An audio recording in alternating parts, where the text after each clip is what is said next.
Bismillahirrahmanirrahim. Doa. Bismillahirrahmanirrahim. Segala puji bagi Allah. Dibuka majlis Dewan Rakyat dengan menyebut nama Allah yang Maha Pemurah, yang Maha Pengasih. Kepadanya terpulang segala puji-pujian. Kepada Rasul-Rasulnya salawat salam kehormatan. Kepada sekalian orang yang taatkan Allah. Ya Allah, yang bersifat Maha Hikmat, limpah keadilan, yang menanggungkan kewajipan ke atas pemerintah dan ahli majlis permesyuaratan bagi mentadbir muslihat masyarakat pergaulan, mudah-mudahan sentosa aman, makmur limpah kebahagiaan, meliputi sekalian penduduk negara Malaysia. Ya Allah, kami sekalian hamba-Mu yang diperkenan menjadi ahli Dewan Rakyat, menyempurnakan kewajipan yang diamanahkan, yang terutama bagi negara Malaysia, bagi rakyatnya sekalian. Ya Allah, berkat-Mu ke atas kami berhimpun di pohon anugerahkan, taufik-Mu, hidayah-Mu di pohon menyuluh memandukan, pada ketika kami berunding, menimbang, bertukar fikiran pada segala perkara yang dibentangkan dengan saksama serta berkeamanahan, menjunjung perintah dan kebesaran Allah, mudah-mudahan berlebih-lebih keamanan, kemakmuran dan kesejahteraan bagi negara Malaysia serta penduduknya sekalian. Ya Allah, dipohonkan doa kami diperkenan. Amin ya Tuhan seluruh alam sekalian.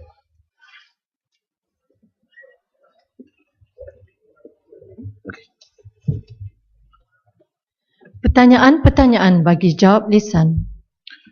Bismillahirrahmanirrahim. Assalamualaikum warahmatullahi wabarakatuh.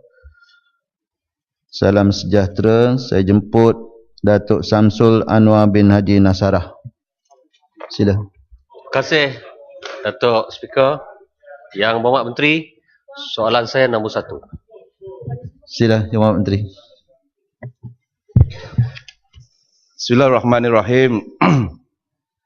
Tuan Yang di-Pertua, untuk makluman ahli yang berhormat, seperti mana yang telah saya maklumkan semasa sesi penggolongan bajet 2014 peringkat dasar tempoh hari, kerajaan sememangnya komited dalam menyediakan rumah yang mampu dimiliki rakyat. Bagi merealisasikan hasrat ini, kerajaan telah memperkenalkan strategi dan pelan tindakan secara package dengan izin, seperti mana yang telah diumumkan oleh Yang Amat Berhormat Perdana Menteri semasa membentangkan bajet 2014 tempoh hari. Bagi tahun 2014 ini, kerajaan telah menetapkan sasaran rumah untuk dibina, iaitu sebanyak 223,000 unit rumah seperti berikut. Program Perumahan Rakyat ataupun PPR, 33,378 unit, Prima 80,000 unit, SPNB 26,122 unit dan sektor swasta sebanyak 83,500 unit, jumlah keseluruhan 223,000 unit. Usaha kerajaan ini dilaksanakan adalah untuk menawarkan lebih banyak rumah yang mampu dimiliki oleh rakyat melalui kaedah serampang dua mata, iaitu pertamanya program My Home. Program ini adalah usaha dua hala antara kerajaan dan swasta untuk memastikan di setiap kawasan perbandaran baru yang diwujudkan turut disediakan rumah kos rendah dan sederhana yang mencukupi dengan kemudahan infra yang boleh dirasai oleh semua golongan rakyat. Sasaran yang ditetapkan oleh kerajaan adalah sebanyak 10,000 unit rumah di mana di setiap kawasan pemajuan sekurang-kurangnya 20% rumah yang disediakan adalah kos rendah dan 20% lagi adalah kos sederhana. Insentif ini ditujukan kepada pembeli isi rumah yang pertama. Yang keduanya ialah projek perumahan awam kerajaan melalui program-program perumahan, iaitu melalui Prima, SPNB dan juga kementerian saya, iaitu Jabatan Perumahan Negara. Walaupun begitu, akan terdapat isu-isu yang mungkin timbul dalam proses pelaksanaan kelak. Antara kemungkinannya ialah, pertama, mengenal pasti tapak yang bersesuaian dari segi lokasi. Yang keduanya, akses kepada kemudahan asas dan juga infra setempat. Yang ketiga, proses pemilikan tapak daripada kerajaan negeri maupun individu. Yang keempat, mungkin juga akan terdapat kontraktor yang dilantik tidak dapat menyiapkan projek dalam tempoh yang ditetapkan. Dan yang kelima, masalah semasa proses pengisian dilaksanakan apabila projek siap kelak. Sehubungan dengannya, dalam memantau dan memastikan kelancaran pelaksanaan program ini, maka kerajaan telah mengumumkan penubuhan Majlis Perumahan Negara untuk merangka strategi dan pelan tindakan secara menyeluruh, menyelaras aspek perundangan dan mekanisme harga hartanah serta memastikan penyediaan rumah dengan lebih cekap dan cepat. Majlis ini bertanggungjawab untuk memantau pasaran hartanah dan menambah peluang rakyat memiliki rumah. Keanggotaan majlis ini terdiri daripada agensi kerajaan persekutuan, kerajaan negeri, Jabatan Perumahan Negara, Prima, Syarikat Perumahan Negara Berhad dan juga sektor swasta. Terima kasih Tuan Yang Dipertua. Ya. Lenggong. Terima kasih Ya Pak Menteri atas jawapan yang begitu baik yang dikemukakan sebentar tadi. Saya ucapkan tahniah kepada kerajaan melalui isu perubahan ini. Berbagai perkara dilaksanakan termasuklah mewujudkan Majlis Perumahan Negara. Cuma isu penting yang berada di hadapan kita yang menjadi perbincangan masyarakat juga ialah berkaitan dengan harga rumah. Ini tentu mesti diberikan perhatian utama oleh kerajaan dan saya mengucapkan tahniah kepada kerajaan melalui pengumuman bajet tempoh hari. Kerajaan telah mengumumkan beberapa langkah untuk menstabilkan harga rumah seperti RPGT, melarang pelaksanaan DIBS dan menetapkan harga minimum untuk pemilikan warga asing, termasuklah pelaksanaan apa yang disebut My Home. Persoalan saya, melalui My Home ini, kerajaan peruntukkan RM30,000. Dan ini saya dipahamkan berbentuk subsidi. Soalnya, kepada siapa RM30,000 ini diperuntukkan? Kepada pemaju ataupun kepada pembeli? Saya minta penjelasan terperinci daripada Yang Hormat Menteri. Terima kasih. Ya, Menteri. Terima kasih Yang Berhormat Lenggong dan Tuan Yang Dipertua. Program My Home ini adalah satu program baru yang telah diperkenalkan dalam bajet 2014 Yang Amat Berhormat Perdana Menteri.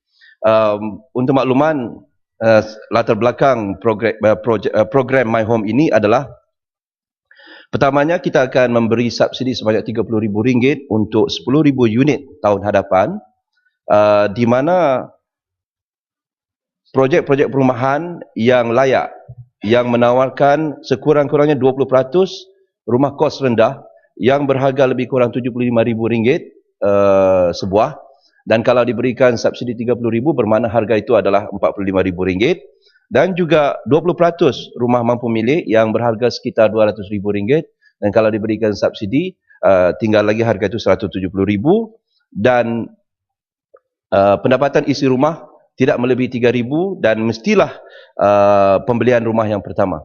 Soalan Yang Berhormat Lenggong tadi adalah soalan yang baik dan kita akan perincikan dalam satu mesyuarat yang telah kita panggil pada 21 hari bulan ini, iaitu pada hari Khamis, di mana kita akan memanggil semua setiausaha-setiausaha kerajaan negeri, pejabat-pejabat tanah dan galian, kemudian wakil daripada Persatuan Pemaju Perumahan, REDA, wakil-wakil daripada bank, Kementerian Keuangan, EPU dan juga Prima dan semualah, dan bank negara seterusnya, dan kita akan memikirkan mekanisme yang terbaik. Saya faham apa yang Berhormat katakan tadi, sudah tentu ada dua mekanisme, sama ada diberikan RM30,000 ini kepada pemaju supaya mereka telah boleh mengurangkan kos mereka, ataupun kita memberikan kepada pembeli apabila mereka membeli rumah yang berharga seperti mana yang saya katakan tadi, RM75,000 untuk kos rendah dan juga RM200,000 untuk kos rumah mampu milik, maka subsidi itu diberikan kepada pembeli tersebut. Ini satu persoalan yang menarik Yang Berhormat dan kita akan dapat rungkaikan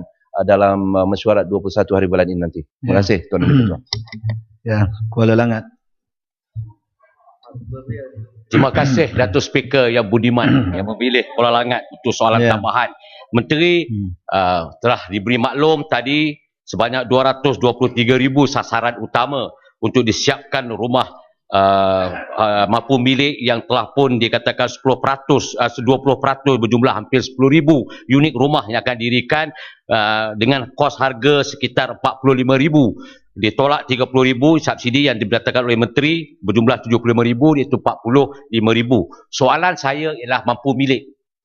Soalan saya ialah gaji minimum RM900 yang telah pun diwartakan menjadi satu prawajib kepada pekerja bawahan. Setampur dengan suami isteri RM1,800. Kemampuan Menteri cakap tadi tidak lebih RM3,000. Persoalan saya ialah, ini soalan mega saya ialah, apakah kementerian berkesudian untuk melihat mereka yang tidak berkemampuan. Pendapatan sekitar 1,800 ini diberi peluang juga menikmati dan mendapatkan rumah seperti mana yang Menteri cakap tadi, 20% daripada sasaran 223,000 unit rumah ini. Mohon penjelasan Yang Amat Menteri Yang Budiman. Terima kasih Speaker. Ya. Terima kasih Kuala Langat yang nak upgrade kedudukan saya menjadi YAB. Sebenarnya walaupun Yang Berhormat Kuala Langat merasakan begitu prihatin terhadap keluarga isi rumah yang berpendapatan rendah, Kerajaan Barisan Nasional lebih prihatin Yang Berhormat. Kalau Yang Berhormat dengar betul-betul apa yang saya katakan tadi, jumlah pendapatan isi rumah itu adalah maksima 3,000. Jadi mereka yang berpendapatan 1,800 seperti mana Yang Berhormat katakan tadi layak untuk PPR contohnya. PPR tidak boleh melebihi daripada RM2,000 pendapatan isi rumah. Jadi inilah yang kita buat. Kerajaan Barisan Nasional memahami kehendak rakyat, sebab itu kita tidak mahu mereka yang berpendapatan lebih daripada RM2,000 contohnya untuk memiliki dan juga menyewa rumah PPR. Mereka yang berpendapatan rendah maksimum RM2,000. Itu masing-masing lah. Itu masing-masing dengan caranya kalau mereka mempunyai caranya. Tapi kalau dilihat dari segi track record PPR Yang Berhormat, PPR kita penuh. Habis. Disewa sama ada disewa ataupun dibeli. Pada mereka yang tidak mampu untuk membeli, sebab itu kita ada kategori untuk disewa Yang Berhormat. Sebab itu Kerajaan Barisan Nasional yakinlah tetap bersama-sama dengan rakyat dalam isu perumahan ini. Terima kasih Tuan Yang di-Pertua. Ya. Saya jemput Tuan Lip Eng. Ya, soalan nombor 2. Sila Menteri. Bismillahirrahmanirrahim. Yang Berhormat Datuk Yang di-Pertua, untuk makluman ahli Yang Berhormat, jumlah penjawat awam tidak termasuk polis dan tentera sehingga Oktober 2013 adalah berjumlah 1,132,450 orang daripada jumlah tersebut. Jumlah penjawat awam mengikut kaum adalah seperti berikut. Kawan-kawan daripada Melayu sebanyak 77.4%. Kawan-kawan daripada Cina sebanyak 6.2%. Kawan-kawan daripada India seramai 4.1%. Bumiputera Sabah seramai 6.6%. Bumiputera Sarawak seramai 4.3%. Dan lain kaum sebanyak 1.4%. Jumlah penjawat awam mengikut jantina adalah seperti berikut. Lelaki seramai 45.5% dan wanita seramai 54.5%. Dari segi angkanya ialah lelaki 514,798 dan wanita sebanyak 617,652. Jumlah penjawat awam mengikut tahap pendidikan adalah seperti berikut. Kelayakan masuk dengan sekurang-kurangnya ijazah sarjana muda sebanyak 29.2% ataupun 330,579 orang bagi kumpulan pengurusan tertinggi dan kumpulan pengurusan dan profesional. Kelayakan masuk tanpa ijazah seramai 70.8% ataupun 801,871 orang bagi kumpulan pelaksana. Inilah kumpulan besar yang ada kepada Bumiputera atau orang Melayu. Untuk makluman ahli Yang Berhormat, pada masa kini pertambahan pejawatan adalah bagi memenuhi keperluan negara, khususnya 3 sektor, iaitu keselamatan, pendidikan dan juga kesihatan.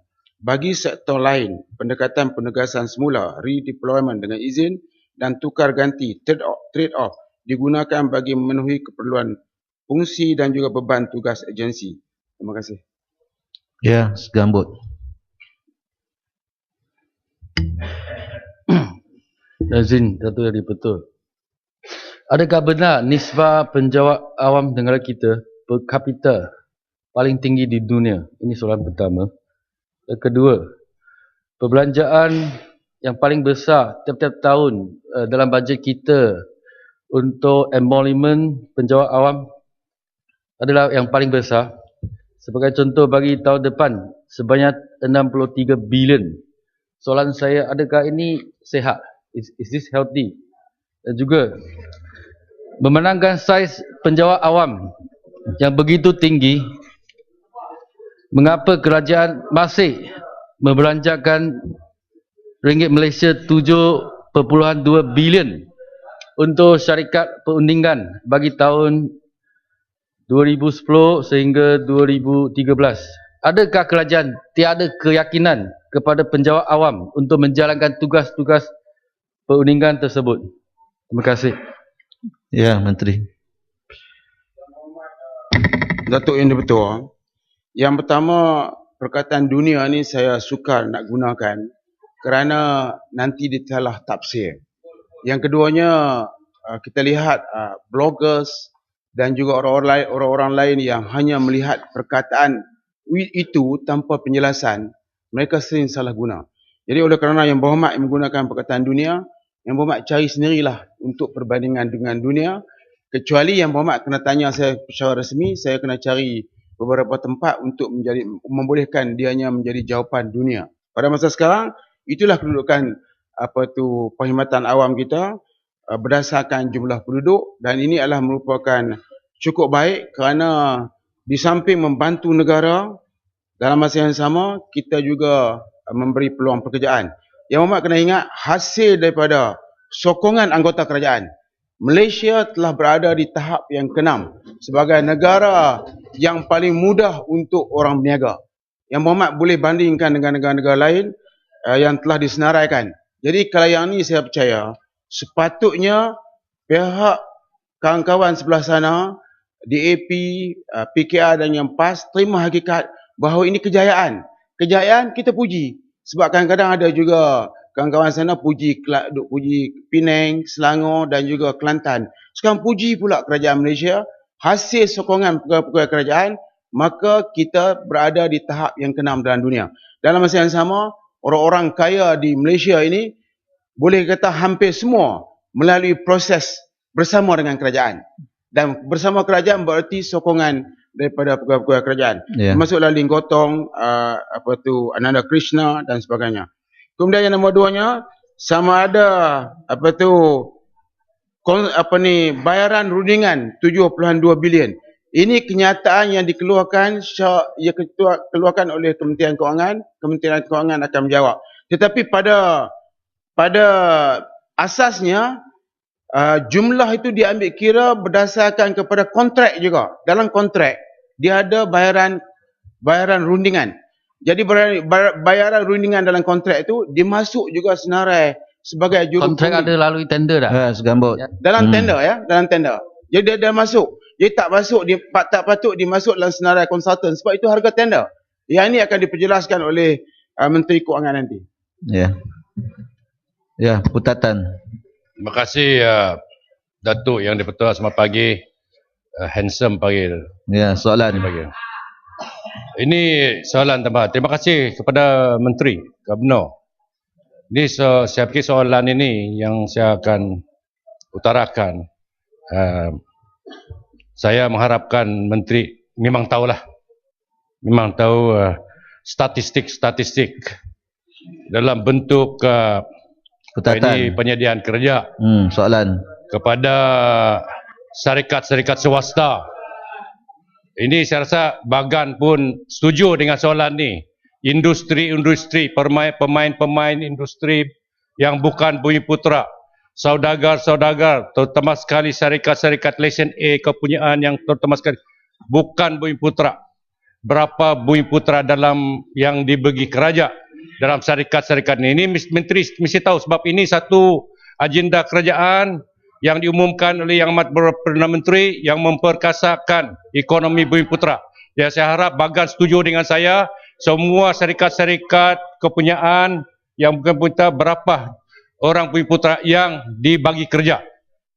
Segambut saya rasa setuju. Saya rasa Menteri yang menjaga wilayah persekutuan setuju dengan saya sebab banyak industri-industri yang ditembakkan di Shah Alam, di Putrajaya dan di kedai-kedai itu. Kita mau tengok juga kerja-kerja berapa Bumiputera yang kerja ni. Ya, saya rasa Kuala Langat pun setuju dengan saya. Ya, saya harap Menteri dulu menjawab soalan saya. Yang Menteri Jabatan Perdana Menteri juga menunjukkan bahawa bagi pihak di swasta ni juga berperan untuk memperkasakan ekonomi putra. Ada Menteri dia setuju. Ya. Yang Cadangan. Berhormat Datuk Speaker, Datuk Yang Di-Pertua, itu soalan yang cukup baik. Saya akan bagi jawapan secara bertulis. Ya. Tetapi pada asasnya kita lihat kedudukan pekerjaan di Malaysia ni di sektor swasta, bukan Bumiputera pada dasarnya menguasai peluang pekerjaan di peringkat profesional, atasan dan juga di peringkat bawah. Kemudian di sektor kerajaan, terutamanya di sektor pelaksanaan, kita lihat orang-orang Melayu menguasainya. Jadi ketidakseimbangan ini boleh dilihat balik bagaimana kita boleh mengisi lebih banyak Bumiputera dalam sektor perniagaan dan mengisi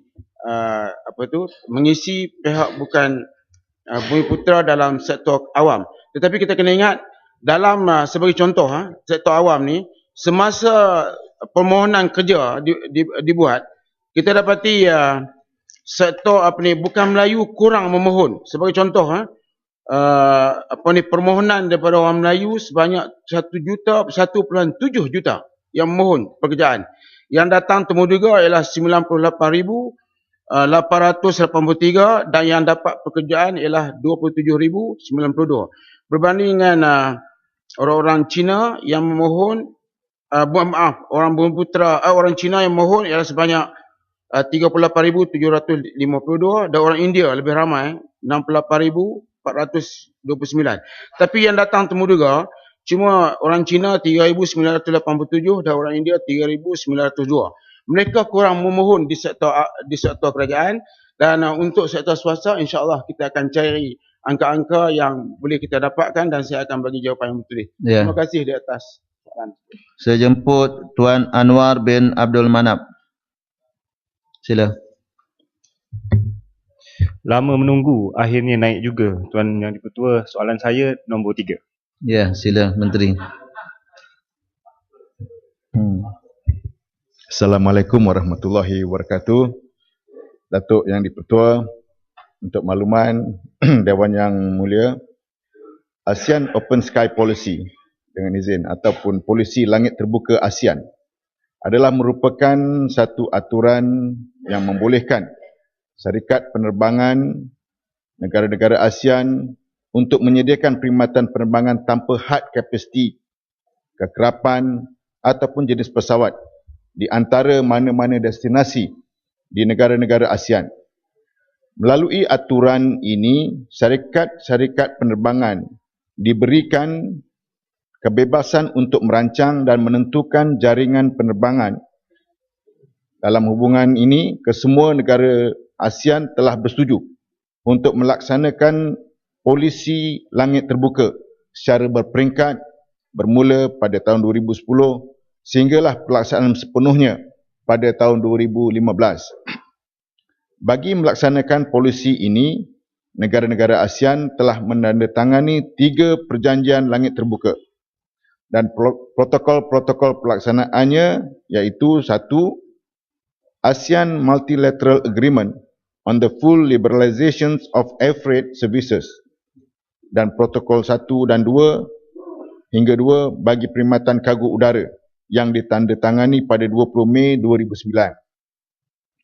Yang kedua, ASEAN Multilateral Agreement on Air Services dan protokol 1 hingga 6 bagi perkhidmatan penumpang yang ditandatangani pada 20 Mei 2009. Dan yang ketiga, ASEAN Multilateral Agreement on Full Liberalization of Passenger Air Services protokol 1 hingga 2 bagi perkhidmatan penumpang yang ditandatangani pada 12 November 2010. Ketiga-tiga perjanjian dan protokol pelaksanaan ini hanya boleh dikuatkuasakan di kalangan negara-negara anggota yang telah menandatangani dan meratifikasikannya. Dalam hubungan ini, Malaysia telah menandatangani ASEAN Multilateral Agreement on the Full Liberalization of Air Freight Services dan ASEAN Multilateral Agreement on Air Services serta kesemua protokol pelaksanaan pada 15 Disember 2009. Kedua-dua perjanjian dan kesemua protokol pelaksanaan telah diratifikasikan pada 20 Januari 2010.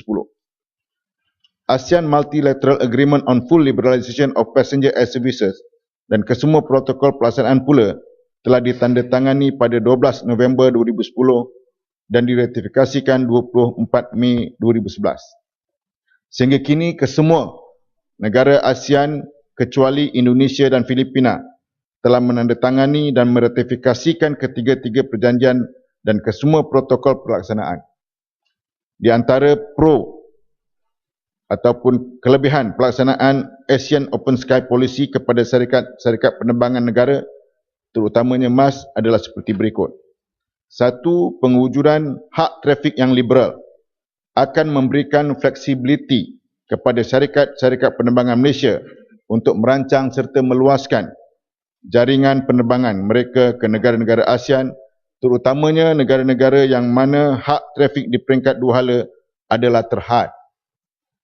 Kedua, membolehkan syarikat penerbangan meningkatkan kekerapan penerbangan dan menyediakan perkhidmatan penerbangan bagi laluan yang baru. Dan yang ketiga, membolehkan syarikat penerbangan menentukan harga tambang mengikut pasaran semasa tanpa perlu mendapatkan kelulusan daripada pihak berkuasa penerbangan.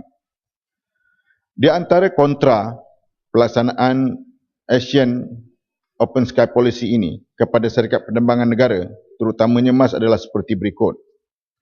Satu, lambakan kapasiti penerbangan melebihi permintaan akan menjejaskan prestasi keuangan syarikat penerbangan negara. Kedua, persaingan dalam menetapkan harga tambang yang kompetitif akan mengurangkan yield ataupun keuntungan syarikat penerbangan. Ketiga, pengujudan persaingan sengit antara syarikat-syarikat penerbangan ASEAN yang mana syarikat-syarikat penerbangan yang mempunyai prestasi yang kukuh mampu menguasai pasaran, manakala syarikat-syarikat penerbangan yang kecil akan merasai impak persaingan yang boleh menyebabkan syarikat-syarikat penerbangan tersebut mengalami kemerosotan prestasi. Ya. Sekijang. Terima kasih Tuan Ketua. Kita tahu berdasarkan jawapan daripada Menteri tadi, terdapat dakwaan yang menyatakan bahawa syarikat penerbangan Malaysia terutamanya MAS akan mengalami kerugian kerana masih belum bersedia apabila ASEAN Open Sky Policy ini dilaksanakan kelak. Dan kita tahu dasar langit terbuka ini membolehkan syarikat penerbangan negara yang terbabit dalam perjanjian ini bebas untuk melakukan penerbangan intradomestik. Sebagai contoh, Garuda Air boleh mewujudkan rut Jakarta, Kuala Lumpur dan ke Kuching. Dan semua sedia maklum syarikat penerbangan tambang murah Malaysia iaitu AirAsia mendominasi pasaran penerbangan domestik dan penerbangan jarak dekat dalam negara-negara ASEAN sehingga boleh menjejaskan syarikat penerbangan kita. Soalan saya, apakah inisiatif pihak kerajaan bagi memastikan setiap syarikat penerbangan terutamanya MAS bersedia menghadapi polisi ini apabila ia dilaksanakan, dan mampukah syarikat penerbangan kita ini terus berdaya saing apabila Open Sky Policy ini dilaksanakan, memandangkan syarikat-syarikat swasta seperti AirAsia sudah semestinya akan mengambil peluang secara besar-besaran apabila polisi ini dilaksanakan. Terima kasih. Ya, Menteri. Dalam konteks ini, pihak MAS juga telah bersedia untuk menghadapi suasana Open Sky Policy. Maka sebab itu pihak MAS baru-baru ini pun telah membeli 47 pesawat baru untuk menampung operasi bagi mengambil peluang Open Sky Policy ini. Dan 47 pesawat baru ini yang terdiri daripada jenis Boeing 737-800 yang boleh terbang dalam tempoh jangka waktu 6 jam. Maknanya dianya di sekeliling ASEAN ini. Dan ini membolehkan MAS juga boleh mengambil peluang dengan open skies policy, dan seterusnya destinasi untuk ASEAN ini, pihak MAS juga akan menambahkan kekerapan untuk mengambil peluang yang besar dalam open sky policy ini. Terima kasih. Ya, Bayan Baru. Terima kasih Tuan Ketua dan juga terima kasih kepada Menteri. Saya nak ambil pengalaman daripada United States, daripada Amerika, di mana apabila mereka mengadakan open sky policy pada liberalization in this sector, dia telah memberi deregulation dan juga open the market. Tapi apabila mereka open market dan liberalize, syarikat-syarikat penerbangan yang asal umpama American Airlines dan juga United Airlines yang merupakan satu kebanggaan Amerika Syarikat telah mengalami bankruptcy, telah terpaksa bankrupt dan declare bankrupt Chapter 11. Dan syarikat penerbangan seperti Southwest yang merupakan syarikat yang lebih kompetitif, berjaya continue service dan menjadi lebih baik. Ya, jadi soalan saya adalah apabila kalau keadaan berlaku di Malaysia dan MAS terpaksa yang sekarang telah mengalami banyak kerugian, adakah kerajaan sanggup biar dia bankrupt, declare bankrupt dan mengubah semula, restructure dan diprivatize? Adakah kerajaan ingin biar ini berlaku atau akan bail out MAS seperti sekarang yang mengalami masalah? Apakah perancangan kerajaan untuk MAS sekarang? Terima kasih. Ya. Jawab satu je. Seperti saya maklumkan tadi, pihak MAS pun telah membuat persiapan untuk menghadapi open sky. Maka dalam konteks ini, pihak MAS dalam menangani masalah penguasaan pasaran, pihak MAS telah mewujudkan satu strategic alliance yang mana pihak MAS telah membuat satu persefahaman dalam code sharing dengan beberapa syarikat penerbangan yang lain, iaitu Singapore Airlines, Seal Air, Royal Brunei, Thai International, Philippine Airlines. Dalam usaha ini, pihak MAS juga sedang berunding untuk bersama-sama dengan Garuda dan Myanmar Airlines dalam code sharing ini yang akan memberi keuntungan kepada MAS dalam jangka panjang untuk menghadapi dan menangani persaingan dalam open sky policy ini. Ya. Saya jemput Datuk Muhammad Idris bin Jusi. Sila. Mike. Assalamualaikum warahmatullahi taala wabarakatuh. Tuan Dipertua, hari ini sejarah bagi Batu Pahat. Soalan pertama kali naik nombor 4. Ya. Terima kasih. Sila Menteri. Terima kasih Muhammad Datuk Timbalan Speaker. Terima kasih Muhammad Batu Pahat. Sebelum saya pergi kepada jawapan, saya ucapkan tahniah syabas kepada Yang Berhormat Datuk Seri Dr. Subramaniam kerana telah terpilih menjadi Timbalan Presiden Parti MIC tanpa bertanding. 86 orang ahli majlis ahli MIC bertanding jawatan kuasa tertinggi. Tak ada dalam soalan. Tak ada. Bukan Dima. Sila. Soalan nombor 4, saya calon nombor 4. Ya, sila. Yang Berhormat Batu Pahat ya. Untuk maklumat Yang Berhormat, sehingga kini terdapat 10 buah kampus cawangan Universiti Teknologi Marah UiTM yang telah dibina dan sedang dibangunkan melalui kaedah insentif pembiayaan swasta ataupun private funding initiative dengan izin PFI, dan kampus-kampus cawangan berkenaan adalah seperti berikut. Kampus UiTM di Kota Samarahan, Pasir Gudang, Tapah, Seremban 3, Jasin, Puncak Alam, Mukah, Kompleks Alam Bina dan Seni Reka UiTM Puncak Alam, kampus UiTM Rembau dan juga kampus UiTM Raub. Untuk makluman ahli yang berhormat, syarikat konsesi yang telah diluluskan projek adalah sebanyak 10 syarikat seperti berikut.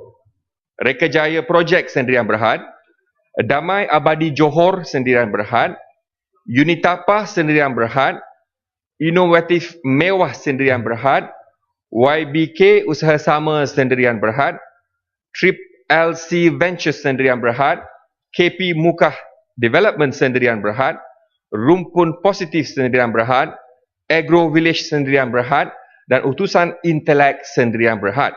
Pembayaran kepada modal syarikat yang dikeluarkan untuk membangunkan kampus tersebut akan dibayar melalui availability charges dengan izin yang akan dibayar setiap bulan sehingga tamat tempoh konsesi selama 20 tahun. Terima kasih yang berhormat. Ya. Ya, Batu Pahat. Terima kasih Yang Berhormat Menteri. Saya tadi fikir dia nak bertaniah saya soalan pertama naik. Rupa dia taniah yang lain. Tuan Yang Dipertua, soalan tambahan saya ialah bagaimana barangkali pihak kerajaan Yang Berhormat Menteri hendak memastikan supaya ranking Universiti ITM ini, UiTM, boleh meningkat daripada tempat yang sekarang ni 701 daripada 800 buah menerusi projek PFI ini. Ini penting kerana supaya PFI tidak hanya dilihat menguntungkan, pihak swasta dan tidak juga PFI ini dilihat sebagai tidak percaya kepada penjawat awam, public sector yang mampu melaksanakan projek ini. Supaya ianya dapat dilihat, dia menguntungkan pembayar cukai, dia menguntungkan pelajar-pelajar universiti UiTM yang belajar kat situ. Jadi bagaimana langkah kerajaan, khususnya Kementerian ataupun Yang Berhormat Menteri, untuk memastikan hal ini berlaku? Terima kasih Yang Dipertua. Yes, sila. Bolehlah, bila nak ucap tahniah masuk BN nanti saya ucap tahniah lah. Ya. Okey, jawapannya begini.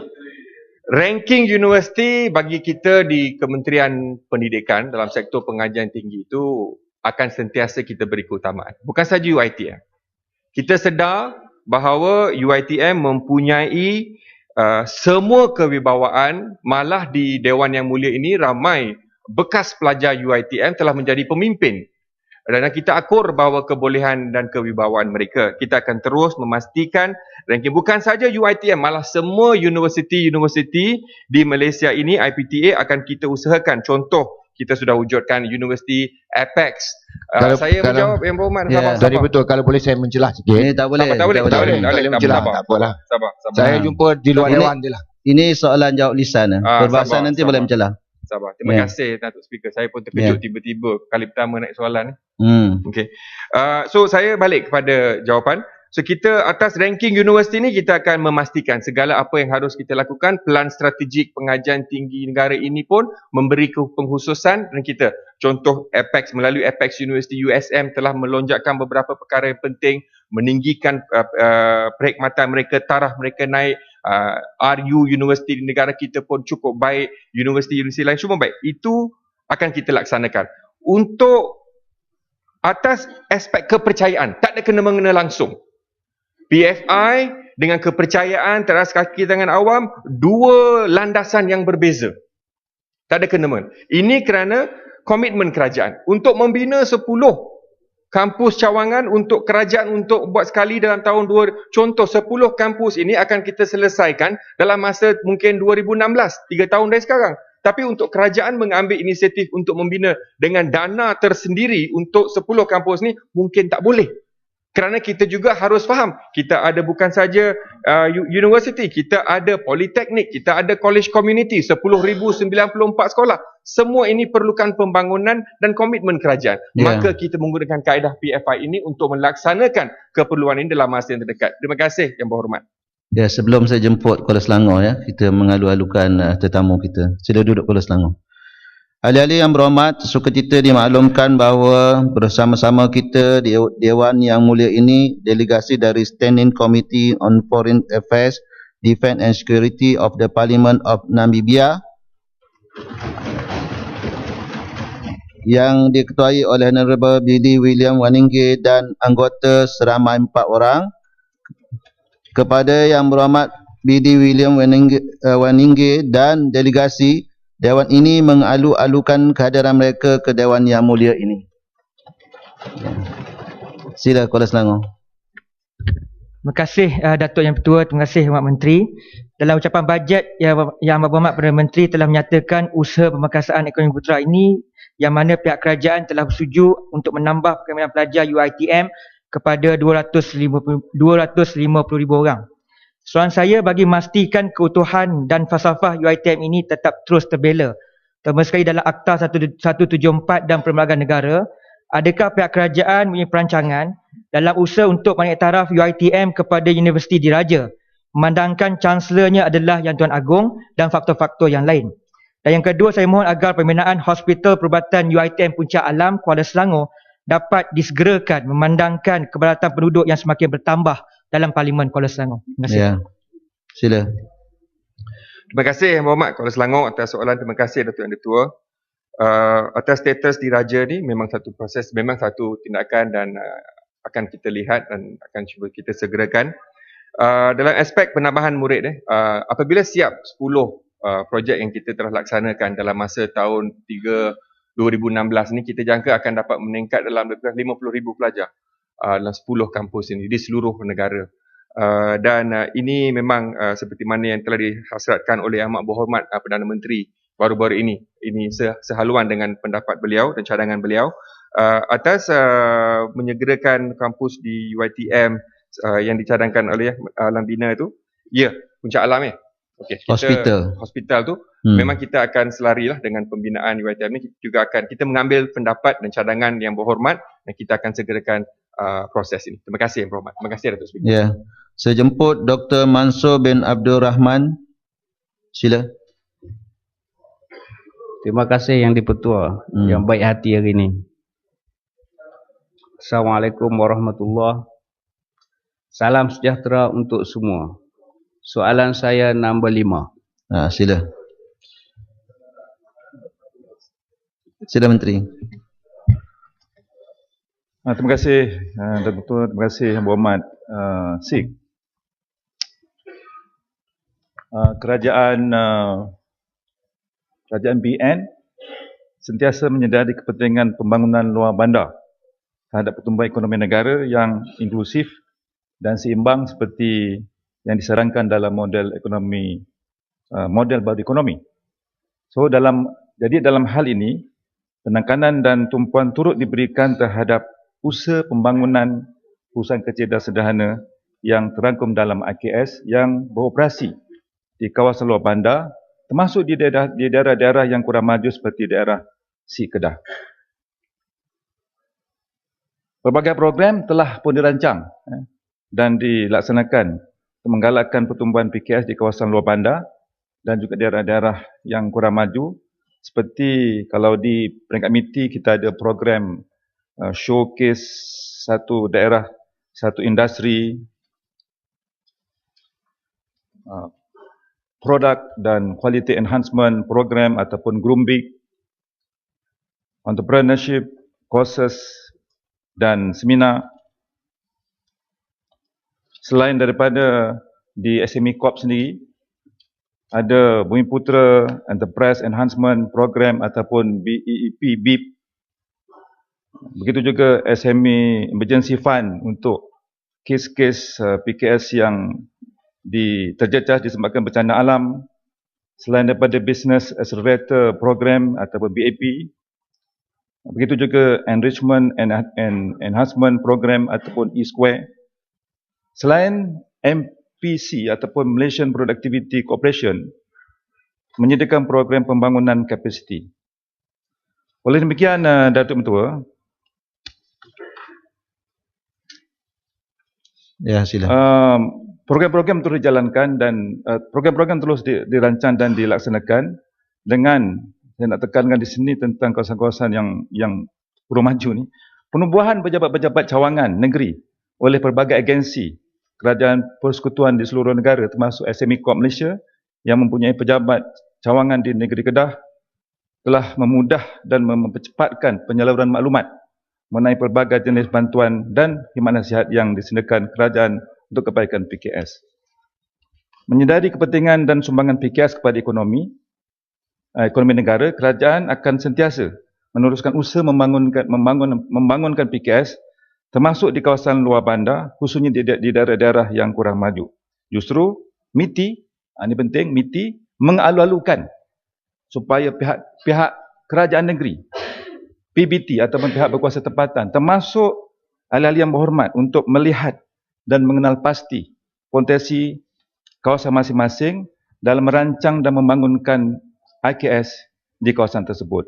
Dan kita pun sudah ada koridor pembangunan ekonomi bagi wilayah-wilayah seperti utara, timur, termasuk Sabah dan Sarawak, selain daripada IRDA. Inilah sebenarnya kawasan-kawasan yang sudah pun dirancang untuk diisi dengan semua aktiviti PKS dalam IKS. Sekian, terima kasih. Ya. Terima kasih Yang Berhormat Menteri atas jawapan yang diberi. Yang Berhormat Menteri, anak-anak muda di luar sana banyak yang bercita-cita tinggi, mempunyai kekuatan mental yang kuat dan ada idea dan ilmu yang bagus dan betul. Tapi halangan mereka untuk menjadi usahawan adalah modal.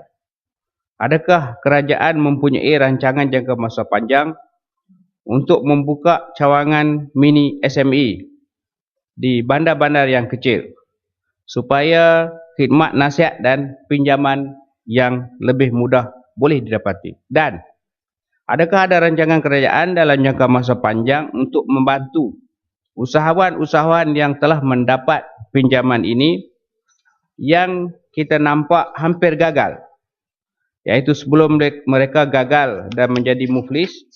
Adakah rancangan untuk bersungguh-sungguh untuk menolong mereka?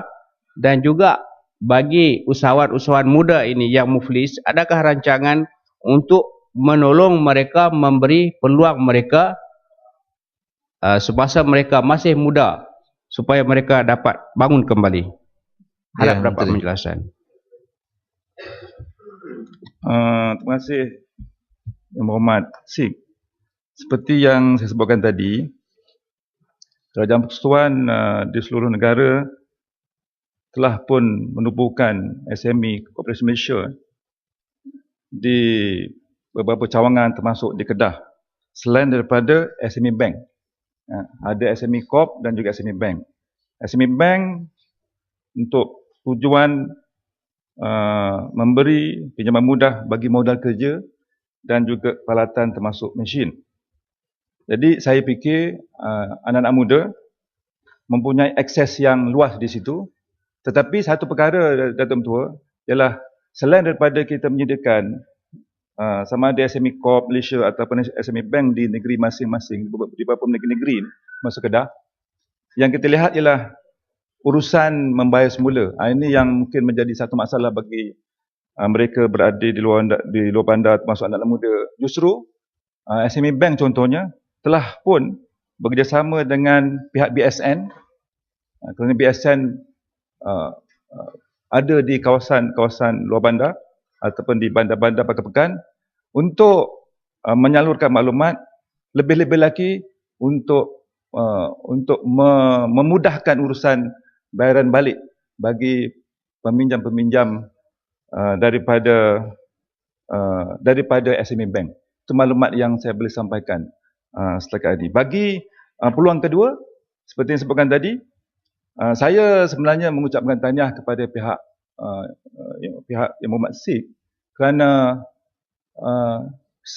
perkara ini dibangkitkan semula dalam Dewan Rakyat, iaitu memberi peluang kedua kepada khususnya usahawan muda yang terjerat dengan masalah kewangan, khususnya kes mereka kepegerapan dan sebagainya. Dan MITI yang melihat industri sangat penting melalukan pihak cadangan tersebut, dan saya yakin pihak kerajaan sedang menimbang secara serius untuk memudahkan pendekatan bagi membantu mereka-mereka yang terjerat dengan kes keperengkapan dan sebagainya untuk mereka dapat kembali semula dalam bidang keusahawanan. Sekian, terima kasih. Ya. Kepung. Datuk Yang Dipertua, soalan tambahan. Yang berhormat, selain daripada modal yang diperlukan, apakah pihak kerajaan mempertimbangkan masalah pekerja-pekerja terutamanya pekerja asing dan juga itu pelaksanaan GST yang menjejaskan berapa PKS, IKS ini, dan juga apakah yang ditimbangkan sebagai faktor-faktor yang terpenting yang mewujudkan IKS yang sihat. Ya, Menteri. Terima kasih Yang Berhormat Kepung.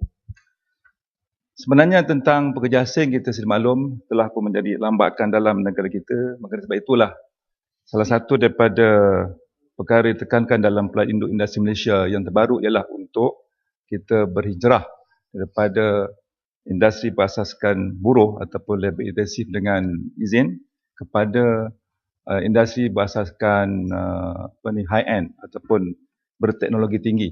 Jadi itu insya-Allah dapat mengurangkan stres kita dengan izin terhadap kebanjiran pekerja-pekerja asing bagi tujuan industri tersebut. Tapi sekarang kita sedang mengurus semua jenis industri yang berasaskan buruh tersebut, tetapi pada masa sama kita menggalakkan kemasukan selain daripada menggalakkan industri tempatan, bangun berasaskan kepada teknologi tinggi untuk menyelesaikan masalah tersebut. Terima kasih Muhammad Kepung. Bagi GST, sebenarnya isu ini adalah isu masih dalam Dewan Rakyat. Pada saya tidak sewajarnya dibincangkan di luar, tapi sekarang sudah jadi isu di luar. Sebagaimana yang kita semaklum dan ramai sudah mengetahui bagi PKS ataupun industri kecil-kecil, sekiranya hasil jualan tidak melebihi 500,000 setahun, mereka dikecualikan daripada IKS dan ada ruang di situ untuk mereka membuat permohonan bagi tujuan pelepasan GST. Ini yang kita dengar sekarang dan akan diputuskan tidak lama lagi. Ya. Saya fikir itu saja. Terima kasih. Ya. Saya jemput Datuk Fauzi bin Abdul Rahman. Nama bukan kawasan. Ya. Terima kasih Tuan Dipertua. Soalan saya nombor 6. Terima kasih. Bismillahirrahmanirrahim. Assalamualaikum warahmatullahi wabarakatuh. Salam sejahtera, salam satu Malaysia. Terima kasih kepada Datuk Yang Dipertua. Terima kasih kepada Yang Berhormat Indra Mahkota di atas soalan yang dikemukakan. Datuk Yang Dipertua, untuk makluman ahli yang berhormat, kerajaan telah bersetuju untuk menaik taraf jalan Persekutuan Central Spine, iaitu melibatkan laluan Bentung, Raup, Lipis, Gua Musang, Kuala Kerai. Skop projek ini ialah membina jalan baru dan menaik taraf jalan sedia ada kepada 4 lorong 2 hala mengikut piawaian JKR R5 daripada Simpang Pelangai, Pahang ke Kuala Kerai, Kelantan sepanjang 390 km.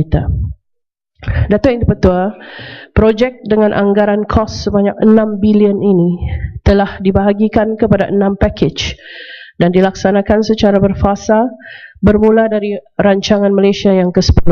Setakat ini kerajaan telah meluluskan peruntukan sebanyak 440 juta bagi tujuan melaksanakan keseluruhan kerja-kerja reka bentuk, kos pengambilan tanah dan pelaksanaan kerja-kerja fizikal untuk sebahagian pakej 3 iaitu Kuala Lipis ke Gua Musang sepanjang 38 km.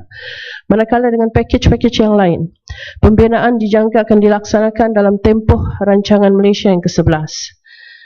Datuk Yang Dipertua, status kemajuan fizikal untuk pakej 3 sehingga 31 Oktober 2013 adalah seperti berikut.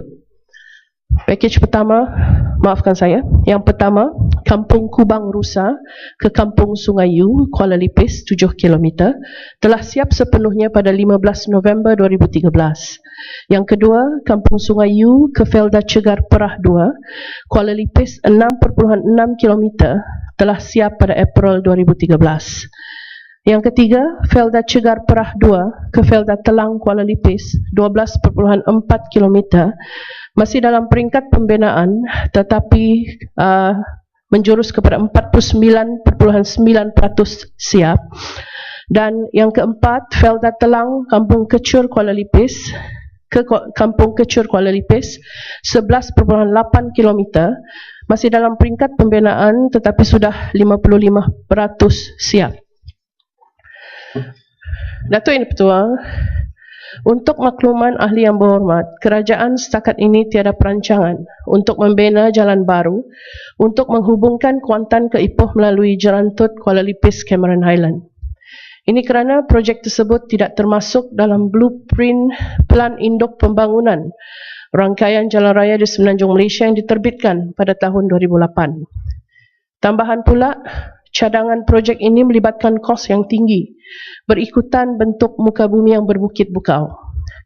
Namun demikian, sebagai alternatif, kerajaan telah bersetuju untuk membina jalan baru dari Jerantut ke Sungai Lembing, Pahang. Skop projek ini ialah membina jalan baru sepanjang 43 km, termasuklah membina 3 jambatan merentasi Sungai Lepar, Sungai Kuantan dan Sungai Kenau dengan reka bentuk piawaian JKR R2. Projek dengan anggaran kos 300 juta ini kini sedang dalam peringkat reka bentuk dan proses pengambilan balik tanah. Pelaksanaan fizikal projek ini dijangka akan dimulakan pada rancangan Malaysia yang ke-11 tertakluk kepada kelulusan peruntukan daripada agensi pusat. Sekian, terima kasih. Ya, Indra Mahkota. Terima kasih. Saya ucap terima kasih dan ucap tahniah kepada Menteri dan juga kerajaan. Saya mengiakan bahawasanya Pahang juga seperti Sabah dan Sarawak memerlukan satu sistem lebuh raya yang baik untuk servis kawasan pendalaman. Tuan Yang Dipertua, kawasan pendalaman Pahang sebenarnya memiliki potensi yang hebat dari segi pelancongan, dari segi pertanian dan sebagainya lah. Dan saya mengucap terima kasih di atas keutamaan kerajaan untuk membina lebuh raya Spine. Tapi yang saya muskilkan, saya ucap juga terima kasih kerana nak bina jalan daripada Sungai Lembing ke Jerantut.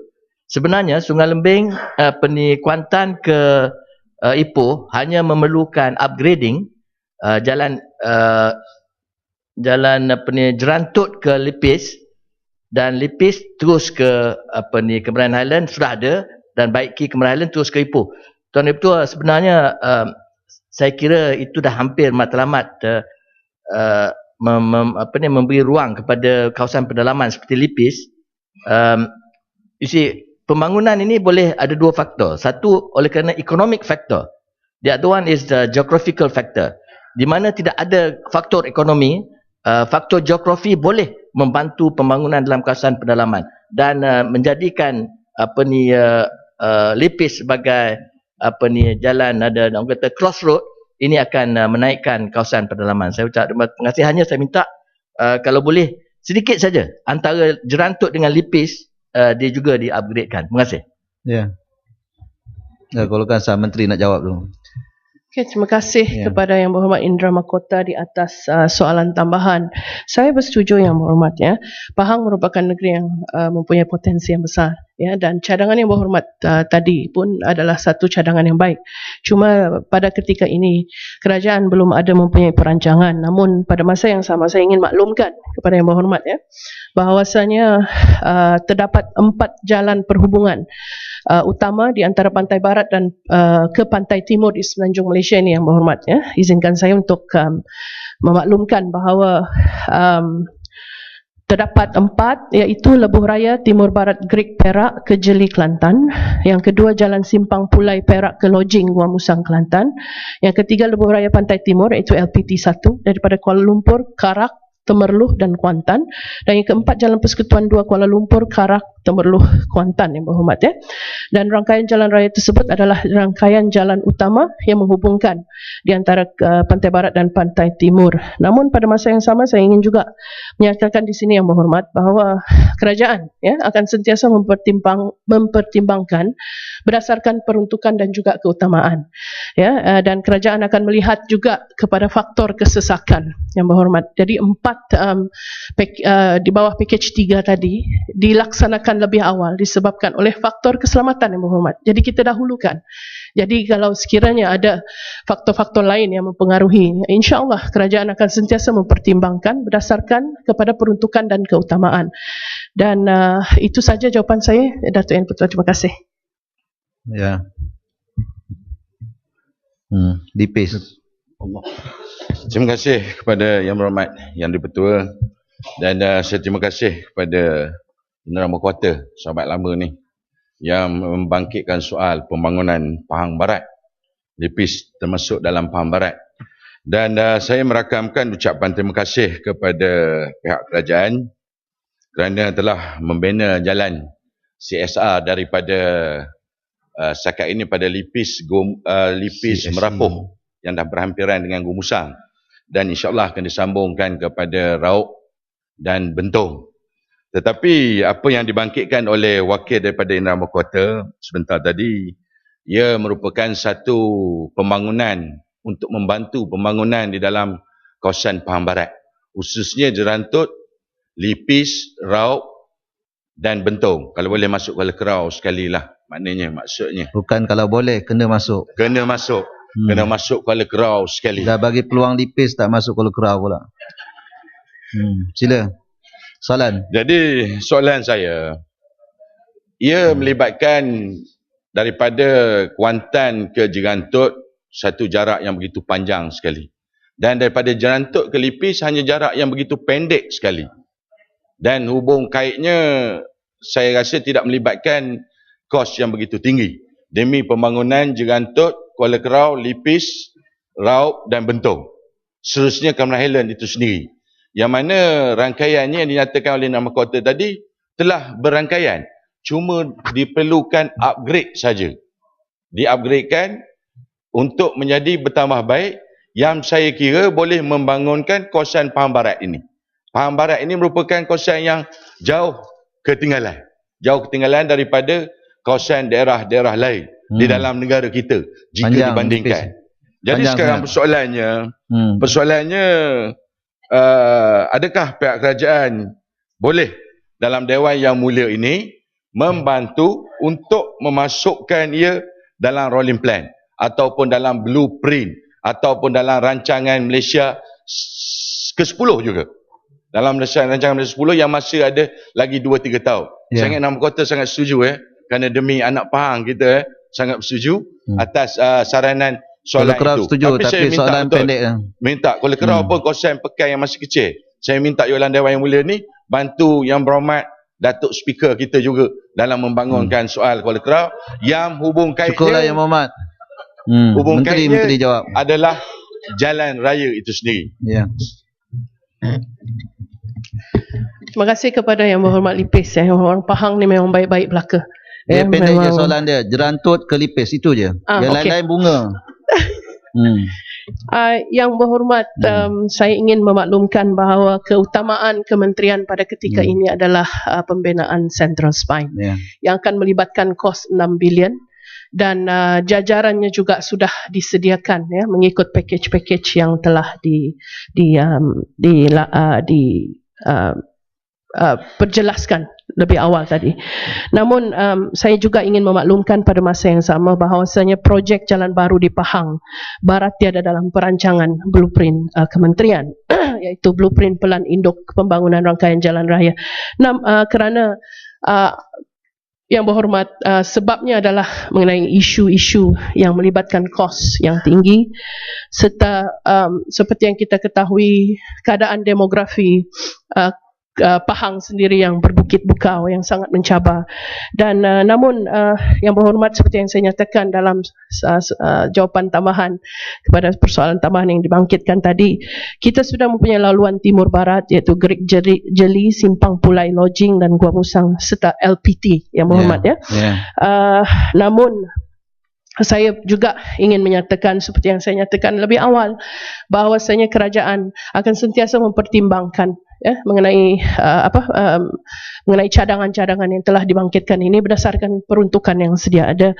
Namun pada masa yang sama juga saya ingin menyatakan di sini bahawa package 5 iaitu Raup Kebentung merupakan perancangan di bawah rancangan Malaysia yang ke-10 kita yang menjadi keutamaan selepas saja package 3 dapat dilaksanakan yang berhormat Namun pada masa yang sama saya juga ingin menyatakan di sini supaya yang berhormat boleh meminta kerajaan negeri supaya bangkitkan secara rasmi kepada Kementerian Kerja Raya supaya perkara ini dapat dipertimbangkan, mungkin itu dapat membantu.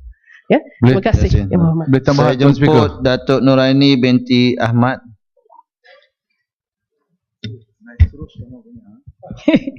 Terima kasih Datuk Yang Dipertua.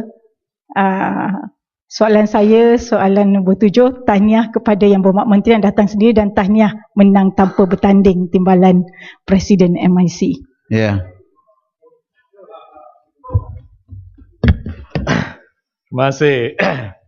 Yang Berhormat Farid Sulong kena ucapkan tahniah kepada saya dan kepada Yang Berhormat daripada Hulu Selangor kerana tadi di dalam ucapan beliau dan saya berharap bahawa beliau akan kempen kuat untuk pastikan kemenangan di dalam majlis tertinggi. Satu tanda kejayaan kerajaan di dalam memerangi isu obesiti ialah Yang Berhormat Farid Sulong dan Yang Berhormat pengarang yang secara kalau daripada sendiri mereka menunjukkan macam mana kita boleh mengelakkan gejala obesiti di dalam negaranya. Dan walaupun beliau tidak di dalam lingkungan orang yang obes, tetapi masih ada keprihatinan tentang mereka yang obes di dalam negara ini. Yang Berhormat, obesiti disebabkan oleh pengambilan kalori yang berlebihan dan tahap aktiviti fizikal serta senaman yang tidak mencukupi. Dan justru itu kementerian telah melaksanakan pelbagai strategi bagi meningkatkan kesedaran mengenai untuk menangani isu ini di kalangan rakyat dan ia merangkumi pelbagai lapisan umur di kawasan bandar dan di kawasan luar bandar untuk semua etnik dan semua kaum di dalam negara kita. Hasil daripada plan strategi yang telah dilaksanakan, yang telah dapat ditunjukkan dari Survey Kesihatan dan Mobiliti Kebangsaan atau National Health and Mobility Survey pada tahun 1996, prevalent obesity adalah 4.4%. Tetapi di dalam 10 tahun selepasnya, iaitu pada tahun 2006, bila kajian dibuat lagi sekali, peratusan ini telah meningkat kepada 14%, itu satu peningkatan yang ketara. Tetapi apa yang kita boleh memuaskan ialah bahawa bila survey dibuat pada tahun 2011, iaitu 5 tahun lepas itu, peningkatan itu 1% saja daripada apa yang kita dah nampak di dalam tahun 2008 dan ini menunjukkan bahawa hasil kerajaan yang telah dibuat daripada 1996 sampai sekarang telah memberi kesan di dalam mengurangkan jumlah mereka yang menjadi obes di dalam negara kita. Mengikut apa yang telah dijelaskan oleh Pertubuhan Kesihatan Dunia atau World Health Organization, sebab obesiti ialah pengambilan makanan yang lebih daripada kegunaan kalori dan tidak ada ketidakseimbangan di antara pengambilan tenaga dan penggunaan tenaga melalui aktiviti fizikal. Selain daripada itu memang ada situasi-situasi tertentu seperti penyakit-penyakit hormon dan penyakit-penyakit yang diasaskan kepada genetik yang boleh menyumbang kepada isu obesiti di dalam negara kita. Sebagai langkah untuk mengatasi masalah ini kerana obesiti telah ditakrifkan sebagai satu penyakit di dalam negara kita, pelbagai langkah telah diambil dan sebahagian daripada itu ialah pewujudan plan tindakan pemakanan kebangsaan atau National Action Plan for Nutrition of Malaysia yang telah untuk tempoh masa 2006 sampai 2015, dan kementerian telah memberi fokus yang utama dalam menangani masalah obesiti dengan memasukkan indikator dan sasaran dalam mengurangkan masalah perlebihan berat badan dan obesiti dalam National Plan ini dengan penglibatan pelbagai agensi kerajaan dan bukan kerajaan. Kerajaan telah pun mengadakan kempen cara hidup sihat yang telah dimulakan pada tahun 1991 untuk meningkatkan kesadaran bahawa cara hidup memainkan peranan yang penting dalam kesihatan, dan penyakit kempen ini telah dilancarkan pada 25 Mei tahun 1991 dan dengan tema pertama iaitu penyakit-penyakit kardiovaskular. Dan objektif jangka pendek dan sederhana kempen ini ialah untuk meningkatkan kesedaran dan pengetahuan masyarakat Malaysia tentang penyakit-penyakit yang berkaitan dengan cara hidup yang tidak sihat, dan untuk mengalahkan mereka mengamalkan amalan-amalan dan cara hidup yang mempromosikan kesihatan. Dan kementerian pun telah mewujudkan garis panduan untuk menyokong amalan pemakanan yang sihat, dan beberapa garis panduan diwujudkan untuk memberi panduan kepada pengendali kafeteria dan caterer dalam penyediaan hidangan yang sihat. Di antara garis panduan yang diwujudkan adalah garis panduan catering sihat, garis panduan kafeteria sihat, garis panduan kantin sekolah sihat, garis panduan pemakanan dan keselamatan makanan di kamp program latihan khidmat, dan kerajaan telah mewujudkan kerjasama dengan badan-badan bukan kerajaan di dalam usaha ini seperti Persatuan Kajian Obesiti Malaysia, Persatuan Pemakanan Malaysia dan Persatuan Dietetik Malaysia. Dan program ini pun telah dilaksanakan dengan kerjasama dengan agensi-agensi kerajaan yang lain seperti Kementerian Pelajaran, Kementerian Belia dan Sukan, Kementerian Perdagangan Dalam Negeri dan Hal Ehwal Pengguna, Kementerian Pertanian, Kementerian Pembangunan Wanita, dan Kementerian Penerangan dan Komunikasi. Baru-baru ini sebagai satu langkah untuk meningkatkan lagi kejayaan kita, kementerian telah mewujudkan kolaborasi dengan agensi-agensi kerajaan yang aktif di akar umbi seperti Kemas dan Rukun Tetangga untuk membawa mesej bahawa cara hidup sihat ini satu perkara yang sangat mustahak, dan untuk menggalakkan cara hidup makanan yang sihat dan cara hidup yang sihat khasnya untuk meningkatkan seniman aktiviti dan physical activity untuk mengurangkan risiko daripada non-communicable diseases ini. Inilah secara ringkas semua langkah-langkah yang telah diambil oleh kerajaan untuk lebih kurang 10 tahun yang lalu di dalam memerangi gejala ini, dan kejayaan terletak di atas kerjasama semua pihak kerana semua tanda menunjukkan bahawa pengetahuan di kalangan rakyat Malaysia makin tinggi, tetapi penterjemahan pengetahuan di dalam perubahan di dalam cara hidup ialah satu isu yang besar, dan saya berharap melalui kerjasama oleh semua pihak kita boleh berjaya di dalam membawa perubahan di dalam sikap kehidupan ini. Terima kasih. Parik Sulong. Terima kasih Datuk Yang Dipertua. Terima kasih juga kepada Yang Berhormat Menteri atas jawapan yang telah diberikan kepada saya tadi mengenai masalah obesiti. Tapi Yang Berhormat Menteri, saya tengok masalah obesiti ini sebenarnya berkait rapat dengan cara pemakanan dan juga cara hidup individu, seperti makan makanan segera, lepas tu kita ada makan lewat malam. Jadinya kerajaan memang sentiasa mengadakan kempen untuk makan makanan sihat, kempen seperti yang Berhormat Menteri katakan tadi bahawa kempen cara hidup sihat. Tapi dalam waktu yang sama, kita juga dapat melihat bahawa restoran makanan segera makin bertambah dan juga restoran makanan 24 jam juga makin bertambah. Jadinya soalan tambahan saya adalah apakah kerajaan mungkin dengan kerjasama kementerian yang berhormat bercadang untuk menghadkan waktu operasi restoran supaya sedikit sebanyak dapat membantu kerajaan mengawal isu obesiti ini dan juga peka dengan aspirasi kerajaan, dan adakah kerajaan juga bercadang untuk memberi satu ataupun menyediakan satu perkhidmatan mencegah obesiti di klinik dan juga di hospital kerajaan dengan mewujudkan talian mencegah obesiti seperti Quick Line yang digunakan untuk berhenti merokok. Saya minta jawapan daripada Yang Berhormat Menteri. Terima kasih. Ya, sila Menteri. Terima kasih Yang Berhormat. Pada pandangan kerajaan, langkah yang paling efektif di dalam menangani isu ini ialah di dalam meningkatkan kesedaran di dalam seseorang individu itu. Kerana seseorang individu boleh membuat pilihan dan keputusan yang paling baik untuk memastikan bahawa mereka mengamalkan cara hidup yang sihat. Walaupun saya setuju bahawa bila kita membenarkan pembukaan kedai-kedai 24 jam dan kedai-kedai makan segara, mungkin itu boleh menyumbang sebagai satu pengaruh yang akan menarik mereka yang akan mengunjungi kedai-kedai ini, dan mungkin menjadi satu sebab yang tak langsung untuk menyumbang kepada peningkatan obesiti.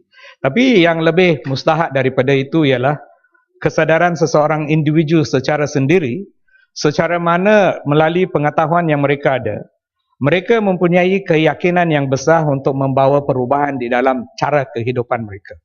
Kalau kita sudah berjaya di dalam usaha itu, di dalam mana-mana kehidupan, keadaan pun, seseorang individu ini akan mempunyai satu pandangan dan kepercayaan kepada diri sendiri bahawa beliau akan pastikan beliau jauh daripada isu obesiti dan isu penyakit ini yang paling mustahak.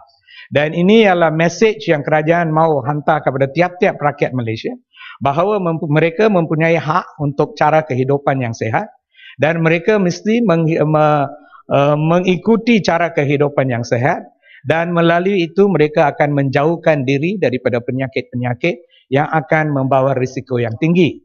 Dan di dalam usaha kempen-kempen kerajaan akan keterusan, dan di dalam langkah untuk mengurangkan kedai-kedai 24 jam ini dibawa pihak berkuasa tempatan dan kementerian pihak kerajaan tempatan dan perumahan.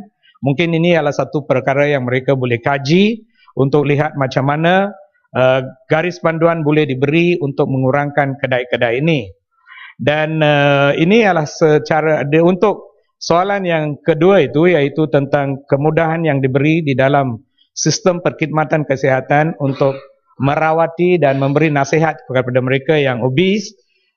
Kemudahan ini diberi di dalam semua klinik kesihatan, di mana kerajaan menerima obesiti sebagai satu penyakit, dan bila seseorang datang ke klinik dengan masalah itu, mereka diberi bimbingan, kaunseling dan rawatan yang diperlu supaya mereka boleh keluar daripada lingkung mereka yang obes. Terima kasih.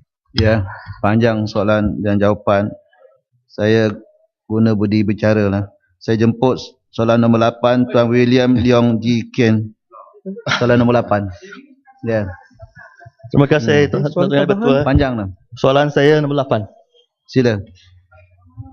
Terima kasih Yang Berhormat Selayang. Terima kasih Tuan Yang di-Pertua.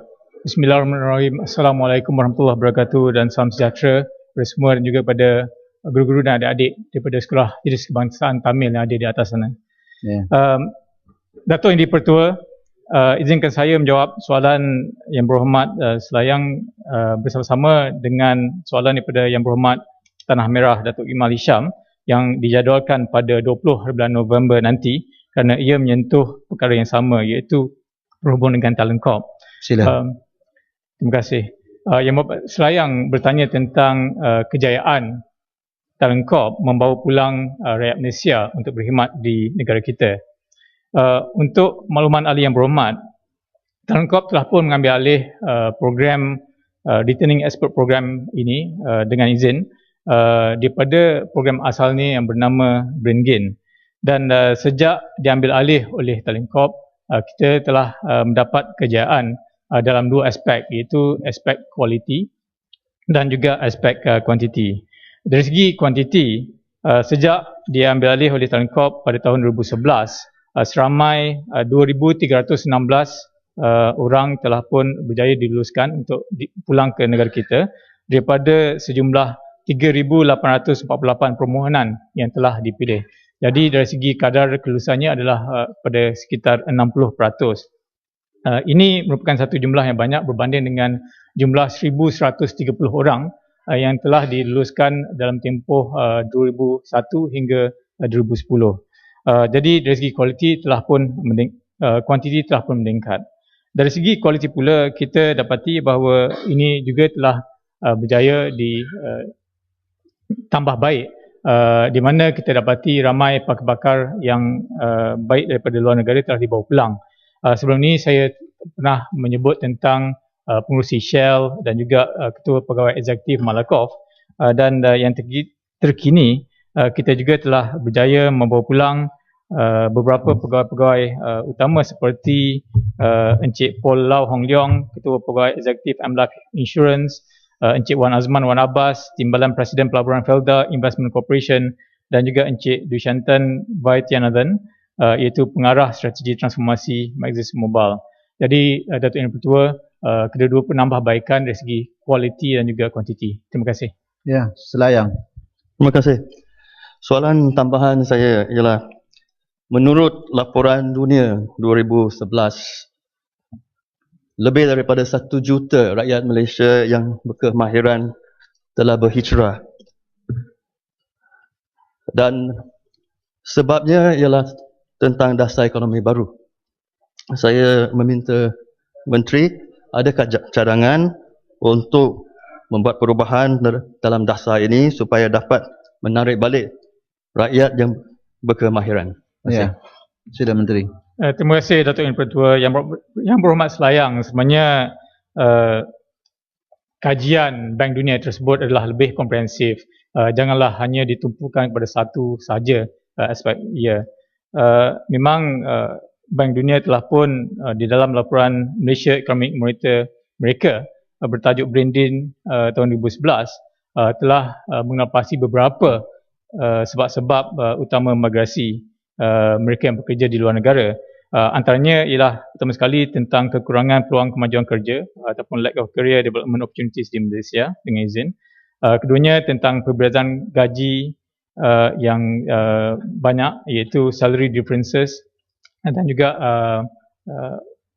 kadar pertukaran mata wang asing, dan ketiganya ialah perbezaan kualiti hidup. Yang keempat ialah antaranya sense of social injustice dengan izin. Ada mereka ini yang mengatakan antaranya ialah dasar ekonomi baru yang telah disebutkan oleh Yang Berhormat Selayang. Tapi ini sebenarnya perlu diambil dalam konteks yang sebetulnya. Kebanyakannya menurut pengamatan saya sendiri yang banyak berinteraksi dengan mereka di luar negara, termasuklah yang belajar di United Kingdom dan seterusnya, bekerja di sana, ialah di mana kebanyakannya adalah berdasarkan kepada peluang pekerjaan yang banyak di luar negara, dan dengan itu gaji pun lebih tinggi, dan kebanyakannya adalah berdasarkan kepada ekonomi.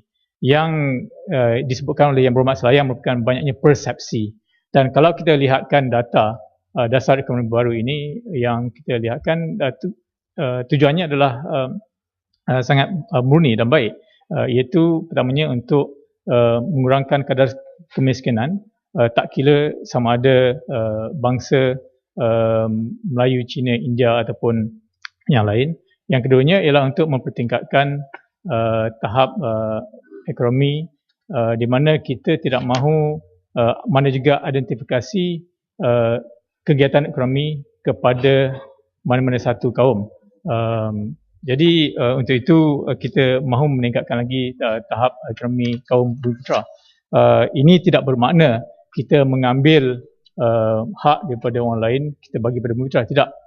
Yang tujuan kita adalah untuk mempertingkatkan pendapatan isi rumah kesemuanya dan memberikan peluang perniagaan, peluang pekerjaan yang adil kepada kaum bumiputera, yang di mana kalau kita lihat seperti yang jawapan Menteri tadi, tentang di sektor swasta di mana ramai kaum bumi-putera kurang mendapat peluang pekerjaan di peringkat pengurusan yang tertinggi. Kalau saya boleh sebutkan dari sini, dari segi satu survey dengan izin yang kita baru laksanakan, di mana kalau kita bandingkan syarikat berkaitan kerajaan ataupun GLC berbanding dengan syarikat swasta yang lain, di mana di kalangan syarikat GLC ini jumlah mereka di tahap pengurusan tertinggi adalah setara dengan kedudukan profil penduduk Malaysia. Maknanya sekitar 60 lebih peratus bumi-putera, 30% kaum Cina dan 5% kaum India. Tapi kalau kita lihatkan syarikat swasta yang lain, di mana kaum bumi-putera cuma 20% di peringkat pengurusan tertinggi berbanding dengan kaum Cina pada kadar sehingga 70% dan kaum India mungkin dalam 5 ataupun 10%. Jadi kalau semuanya memainkan peranan, insya-Allah dasar ekonomi baru akan berjaya dengan lebih cepat. Terima kasih. Ya. Kena batangan, cantik baju, sila. Terima kasih. Itu Petua. Berhormat. Isteri beli. Yang berhormat Menteri.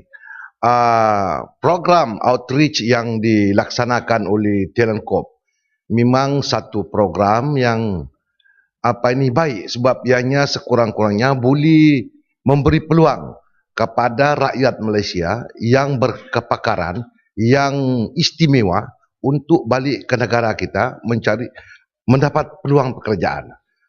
Jadi apakah kekangan yang dihadapi oleh Telenkop dalam merealisasikan program murni ini? Apakah disebabkan gaji yang kita tawar tidak begitu lumayan? Sebab sedangkan mereka ini di negara luar mereka diguna pakai oleh syarikat-syarikat antarabangsa yang mana otak mereka bergelega daripada orang lain. Jadi sebelum menjadi menteri, yang berhormat ini pun seorang pakar ekonomi. Apakah juga kementerian yang berhormat akan turun ke bawah memberi penjelasan kepada rakyat bahawa pembangkang jangan sewenang-wenangnya menyalahkan program kerajaan seperti dasar ekonomi baru dijelajah semata-mata kuno menindas bangsa yang lain, sedangkan dasar ekonomi baru ini untuk merealisasikan bangsa Malaysia supaya orang Melayu dan Bumi-Putera juga bersaing sama hebat dengan bangsa-bangsa yang lain dalam industri penjagaan. Seperti yang dikemukakan oleh Yang Berhormat sebentar tadi, rasa saya ini merupakan satu ungkapan ataupun statement yang berbentuk resist sebab menentang dasar ekonomi baru itu, sedangkan dasar itu tujuan dia untuk memantapkan lagi pembangunan Malaysia itu sendiri. Minta penjelasan Yang Berhormat. Ya, sila Menteri. Terima kasih Yang Berhormat Kina Batangan. Datuk Yang Dipertua, sebenarnya kita memang menggalakkan rakyat kita mengambil peluang, apa juga peluang pekerjaan yang terdapat di luar negara dan juga di Malaysia. Cuma apa yang kita nak usahakan ialah dalam konteks kita mahu menjadikan ekonomi negara, terdapat beberapa peluang pekerjaan di negara kita yang perlu diisi, yang mungkin kita tidak ramai yang ada di negara kita ini. Jadi sebab itulah kita dalam bukan semua bidang, dalam bidang-bidang tertentu kita nak mereka ini pulang dan bekerja dengan syarikat-syarikat di Malaysia. Ini termasuklah di dalam bidang-bidang minyak dan gas dan juga bidang bisnes-bisnes serta di pakar-pakar perubatan, beberapa kedudukan yang kita perlukan. Jadi bukan kita nak ambil semua mereka bekerja di luar negara, pulang ke Malaysia, cuma mereka yang kita perlukan saja. Sebab itulah daripada 3,848 permohonan yang kita terima, kita cuma beri kelulusan kepada 2,316, 60% daripada itu. Terima kasih. Ya, terima kasih. Saya jemput Datuk Chua Ti Yong. Terima kasih Datuk Yang Dipertua. Soalan saya nombor 9. Sila Menteri. Tuan Yang Dipertua, terima kasih kepada Yang Berhormat Labis. Rasionalisasi subsidi dilaksanakan dengan berhati-hati, terutamanya dalam persekitaran ekonomi global yang mencabar bagi memastikan kesan yang minimum dan tidak membebankan rakyat, terutamanya kepada golongan berpendapatan rendah.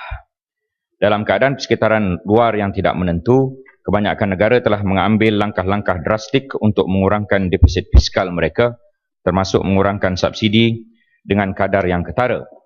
Namun begitu, Malaysia mengambil pendekatan secara berperingkat bagi menyokong pertumbuhan ekonomi yang berterusan dan pada yang sama memastikan kesejahteraan rakyat tidak terjejas. Kerajaan tidak bercadang untuk mengumumkan pengurangan subsidi bahan api lebih awal kerana harga pasaran produk petroleum sukar untuk dijangka. Ini adalah kerana harga tersebut tertakluk kepada harga minyak mentah dunia yang tidak menentu dan berubah setiap hari. Pengumuman yang terlalu awal juga boleh menyebabkan aktiviti spekulasi seperti pengumpulan stok bahan api, di mana keadaan ini juga adalah salah satu bentuk pembaziran sumber tenaga. Walau bagaimanapun, kerajaan sentiasa menekankan bahawa sistem pemberian subsidi di Malaysia perlu distruktur semula agar pemberian subsidi menjadi lebih fokus dan menepati kumpulan sasar. Langkah rasionalisasi subsidi dilaksanakan secara berperingkat dengan mengalih kaedah pemberian subsidi secara pukal yang membawa banyak ketirisan kepada subsidi yang bersasar.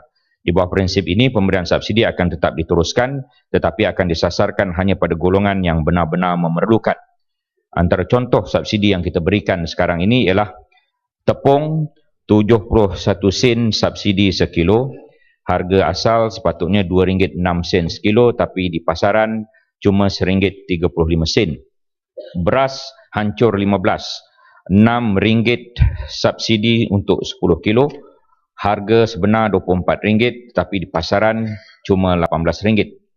Minyak masak RM2.25 subsidi sekilo, harga sepatutnya RM4.75 tetapi di pasaran kerajaan menetapkan cuma RM2.50. Dan LPG, gas memasak untuk 14 kilo, subsidi RM25.60. Begitu tinggi sekali subsidi untuk gas memasak ini. Sepatutnya harga RM52.20 setung, tapi kerajaan menetapkan untuk rakyat hanya RM26.60 setung. Terima kasih. Ahli-ahli yang berhormat, sekianlah sesi pertanyaan-pertanyaan bagi jawab lisan. Menteri? Ya, Menteri. Sila. Yang berhormat Datuk Yang di-Pertua, mengikut peraturan mesyuarat 12/1, saya mohon